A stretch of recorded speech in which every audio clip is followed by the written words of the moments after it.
Билјана Тодоровска од Битола е млада жена со телесен инвалидитет која низ градот се движи со електричен скутер.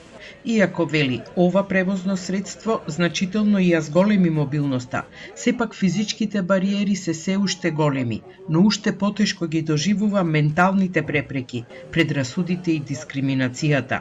Билјана вели дека Битола е град каде нема услови за лицата со телесен инвалидитет, затоа што не само улиците, непристапни за нив се институциите, објектите за културни настани, трговијата. Најголема пречка моментално е непристапноста на улиците во градот.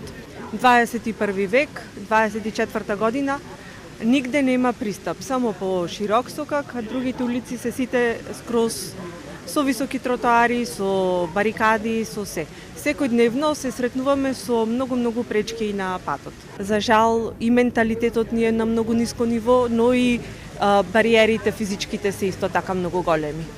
Сдруженијето на лица со телесен инвалидитет Мобилност од Битола и денес го организираше традиционалното дефиле по битолски широксокак со единствен мотив да го свртат вниманието на надлежните за нивните проблеми, побараа подобра пристапност до институциите и вистинска наместо декларативна поддршка.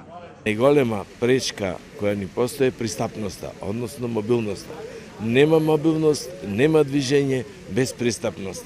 Нажалост, во овие многу години, 37 години, постои ова е 38 година, досега сите апели, државата и сите други, зборувам за заедницата, многу тешко ги прифаќаат нашите заложби. Во Сдруженијето Мобилност во Битола членуваат околу 1200 лица со телесен инвалидитет.